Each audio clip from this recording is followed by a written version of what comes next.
Rhys, No. are you there? Hopefully. Yeah, we got Rhys. Can you guys hear Very me? quiet, but yeah. Hello, Sarah. How are you doing? Are you here? Or... No, still got problems then. Sorry, you were saying, Dave. I think she heard somebody was thinking. Do you think she heard somebody was thinking of getting out of the hobby, and she was like, "I've got to stop this. Stop this madness. I've had enough. Unreliable clients." I don't know, but by that I mean I'm thinking of getting rid of everything and just starting, and just doing one thing. Yeah, I don't know what it is.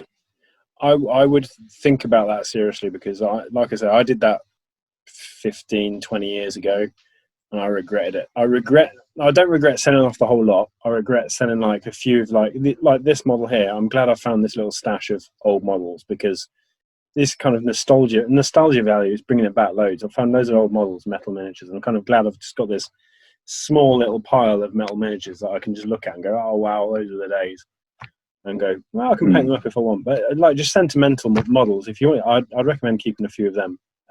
If you don't keep everything, but yeah. No, I might keep the core of the Slaves to Darkness army that I've done, just so I've got something I can play with whilst I work on something else. Yeah, I mean, my nephew, he had a massive Skaven army, and he sold it a couple of years ago. And then they brought out the Skaven battle tome, so he probably regret that a bit. But what I'm saying is he had 2 or 3 armies. Here he had Skaven, he's got Orcs, 40k, he's got Eldar, Harlequins, and he sold everything apart from his Orcs, because he just wants to focus on Orcs and 40k, and that's it. And he's not bought any models for the last year and a half because he wants to paint up his backlog. So he's not a real hobbyist, in my opinion. Who does that, honestly? I think I'd keep, as I say, I think I'd keep one complete thing for each system. Yeah. So that if I do want to do like another big project, I can still play the odd game. Yeah. Yeah. Or even if you just reduce it slightly, so you just say, I can play 1,000-point games. So apologies for the break between yesterday and today. Having a small 18-month-old is difficult. Yeah. My babies are my miniatures. Right, so I think we talked about this one yesterday. So this was my first ever model, and I think I've got a few of these that haven't been painted, so I'm going to paint one up. Hopefully to the best of my ability this month, and then I'll compare it when I've finished it. So that's it. Did you use your pens on this one? It looks like it, doesn't it? It looks like I used felt tip. I don't know what it was, but maybe it melted the plastic in the process. No, it was the old Citadel paint, so like the blood red. I think it was blood red and goblin green on the base, and all that jazz. But yeah, it's hideous and horrible. And let's move on. It's not that bad. It's not the worst first miniature I've seen. So it could have been a lot worse. There is a lot more. When I was 12, I painted that one. So yeah, I suppose I'm going to give myself a bit of slack. But yeah, I'm not. And you've gone for like a squad marking or something on the knee as well. Yeah, that is the proper markings. That I think it's like, I think that's second squad, but there's no symbol on the pauldron, so I can't tell you what company it's from. I think I originally painted it up as third company, but yeah, that's the second squad. There's even a campaign badge on the greave there. But, yeah, I was going to say you've got the decal there. Yeah. I made sure I had the decals on. It's crap painted, but it's got the decals on there. I'm telling you, that is not the worst first miniature I've seen. And you've got all of the paints. They're basically the right colour, and they're basically in the right places. They are, aren't they? I mean, can't fault that. Might be on a bit thick, they chisel to take them off, but yeah. And then I've got some scenery. So I did 3 pieces of scenery this month. I used Duncan Rhodes's technique. So this is basically the spray painted most of it. spray one okay. side Mechanicus Grey. Sorry, you spray this side Xandri Dust first, and then you spray the other side Mechanicus Grey, and then you just touch up and just do some dry brushing with some, what was it? I think it was Screaming Skull. And then you pick out the metal parts, do a wash near the bottom of Agrax Earthshade from about halfway down to the bottom, and then just do some like Coelia Green Shade and like last 25%, and it kind of blends it into the game mate you use, and that's it. It's just, these took me about 15 minutes to paint up, so really pleased with the effect that they've come out with. Recommend it. It just kind of the tip Duncan Rose said with these is like, just if you don't worry about the details, because you don't really want the scenery to detract from your miniatures. So I kind of just painted anything that wasn't like wall silver, and that was it. So Yeah. And this will be the other side of it. And it's Oh, just that's nice. a bit. And there's a few of them.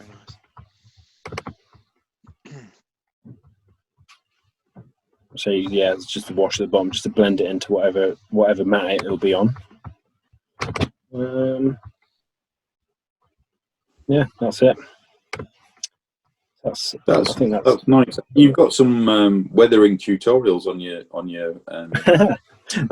Thanks for the plug. Yes, I have. Yes, I have. I've got a tank weathering tutorial in 6 parts on my channel, and I've also just uploaded how to magnetize a Lehman Russ. Wow. Check that one out. Yeah. There we go. I did paint one model this month, which was this little fella.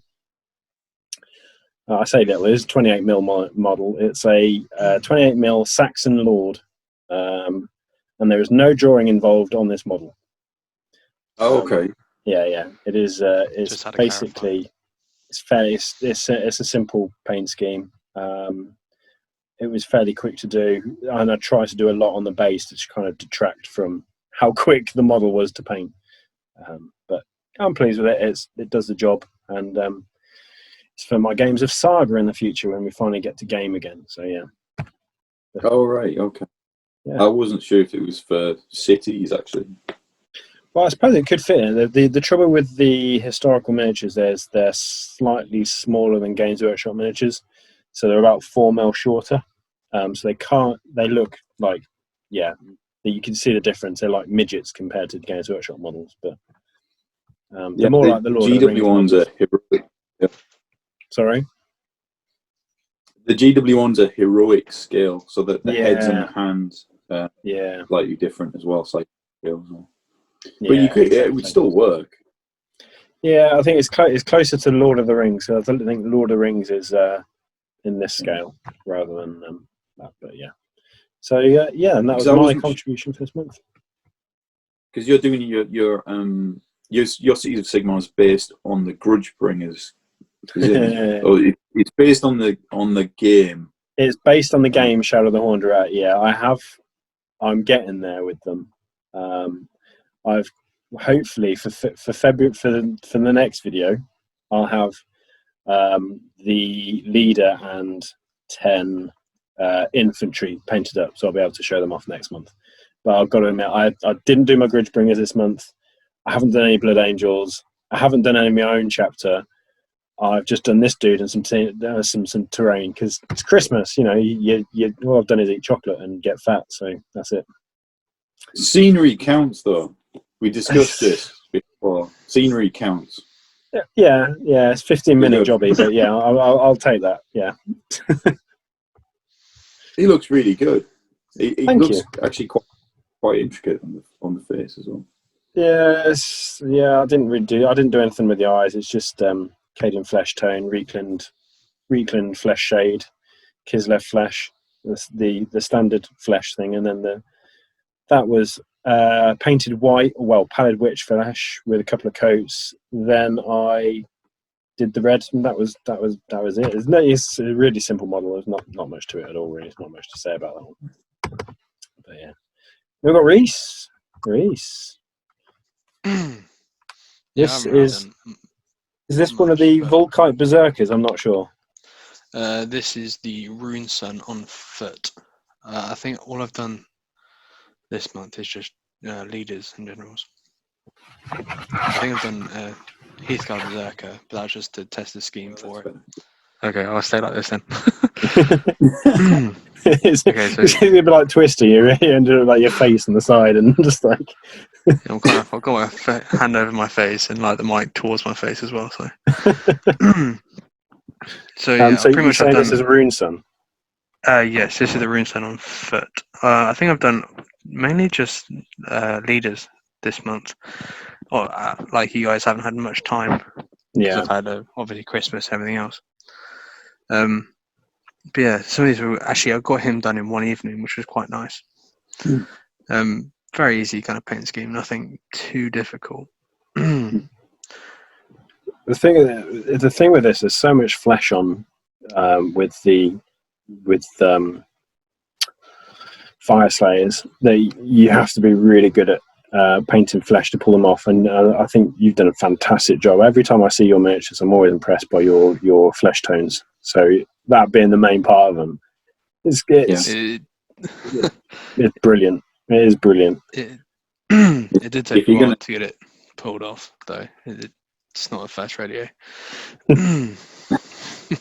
If you're going to choose naked baby dwarfs, you've got to be confident with the skin. No, it's very true. I mean, sorry, go on. I think I used the same kind of 3 colours as well as you, Peter. As you discussed earlier, I used the exact same 3 paints. Yeah. No, it's wicked, and I love how you picked out those runes and that Balthasar gold as well. It's like a little darker than I usually see on them. I think a lot of people use Retributor, but it seems like using that darker gold kind of makes them. Makes them stand out a bit more. I think for the Rune Sun I used Balthasar gold, which was a lot of a darker gold, but usually I use. Let's see if I've got it on my table. The Retributor. No, it's not that one. Because that one was a bit too light. There's a Gahana's. I'm not sure how that would be. Yeah. Gahana's gold. Yeah, it's a little bit darker. I know the one you mean. Yeah.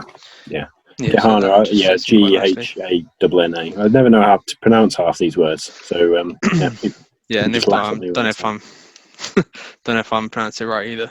I think we've got another one from the front, haven't we? Look at that. That's the. Have you done non-metallic metals on this, Rhys? Yes, I did attempt that. Yes, just for the blade. Oh, you madman! Yeah, but he's pulled it off wonderfully as well. Look at that. That is stunning. I've been in this hobby now 27 years, probably a bit longer, and I've never done non-metallic metals. And you've been in the hobby, a year? A year you've done this? Yes. And look at that. Stunning. I actually looked back and I brought my first box on the 23rd of January. And that was the big collection Nighthaunt box. And from there, it's progressed. So less than a year and you're already onto non-metallic metals. I didn't know you did Nighthaunt, Rhys. I didn't know you collected. Yes, Nighthaunt was my first army. I've got all the models and army set up. I think I've played Paul C in my first game. I've played them a few times, but I think now I've expanded. Now I found my way with dwarfs, and I've kind of just kept it with them. Yeah, everyone loves dwarfs. Dwarfs are the bomb, man. Dwarfs are the bomb. I don't care what anybody else says. Keep your orcs, Sarah. Come on, guys. Oh, hello. Hey, Sarah's fine. Hi, guys. Hello.